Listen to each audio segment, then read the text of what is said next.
You love it at the restaurant, now you can make it at home. Applebee's Pico De Gallo.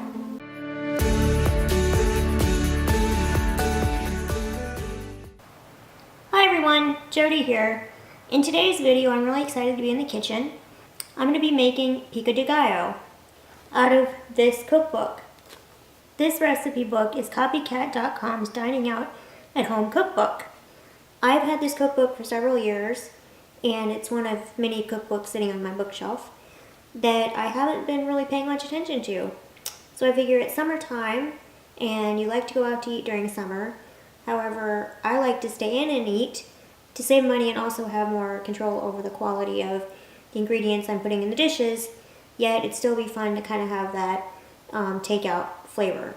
So I'm basically going to be cooking my way through this cookbook with you guys, doing a new recipe each week. So again, like I said, this first one is Applebee's Pico De Gallo. I will post the recipe link in the description below in case you want to make it as well. So I've done a lot of the prep work, have the ingredients lined up here.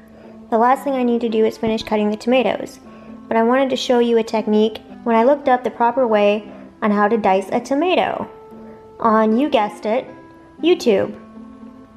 I've already done one tomato and it worked out pretty well, so hopefully it will again. This is a serrated knife that I find really works well to cut through tomatoes. They said to, in firm but gentle motions,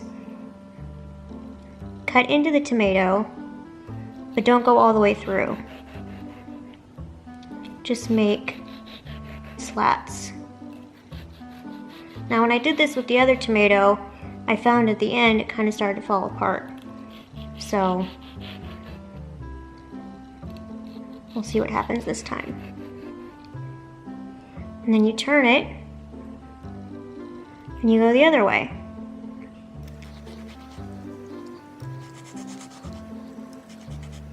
As you can see, it's starting to collapse here on the end.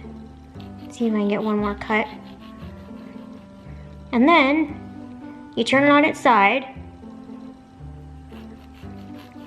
and now you go just straight down.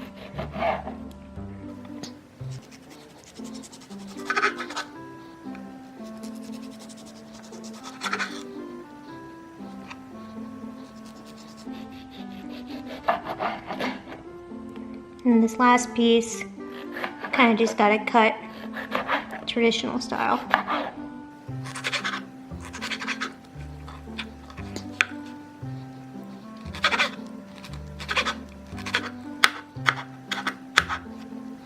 So yeah, I haven't cut a million tomatoes in my life, but I'd say this technique works pretty well. So I'll add this here with our other tomatoes. Okay, so we have our 3 cups of tomatoes. In it we add 1 cup diced onion. Next is 2 tablespoons finely diced jalapeno peppers. And I like my stuff kind of spicy, so I left the seeds in. Next, a half a cup minced cilantro. You know, I knew all these glass bowls would come in handy at some point. Next we have 2 teaspoons of salt, half a teaspoon of black pepper, half a teaspoon of garlic powder, and 1 tablespoon lemon juice. Combine the ingredients together in a bowl and stir well. This is best left to sit for 2 hours or overnight. Oh, that's a bummer. I want to try it now. But I suppose it does make sense to allow the ingredients to marry together. I'm just going to try a little taste.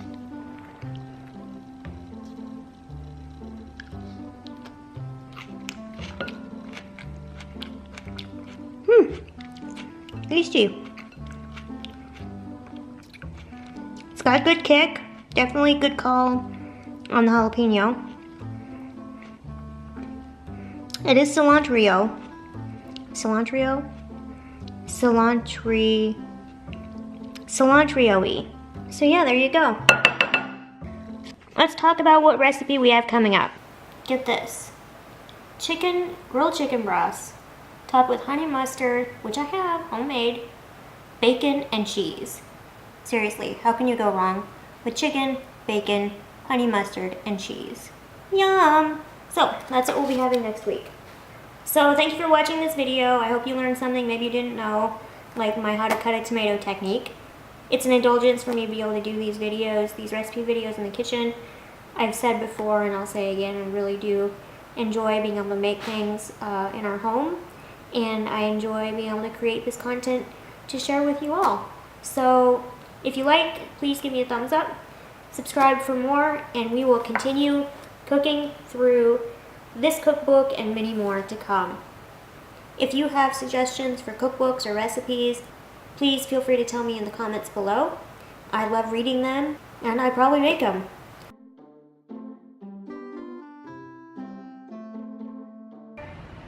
Hey everybody, happy Friday.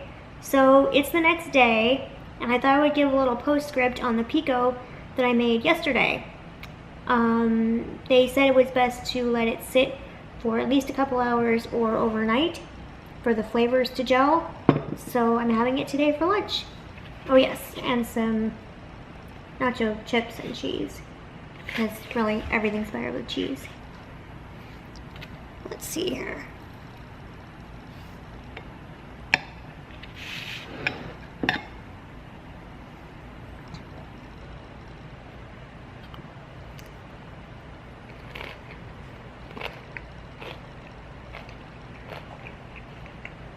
Yeah, the sitting overnight really helped. The cilantro is more muted than it was yesterday.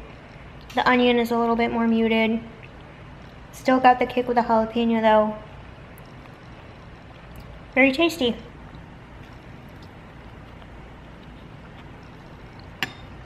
And the tomatoes are so light and fresh. I'm glad I made this. Again, I don't know if it's like what they serve at Applebee's, but I'm sure if they do, it's better. I just love finger food lunches like this. Especially on Fridays, because every Friday we go to Drew's dad's house for dinner, and it's typically a bigger meal, so I like to eat a smaller lunch so I don't get too full.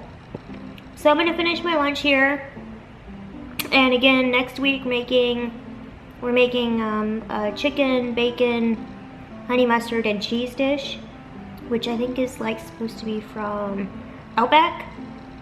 So yeah, that should be fun. So hope you're having a great kickoff to your weekend, and I will see you tomorrow. Thanks. Bye.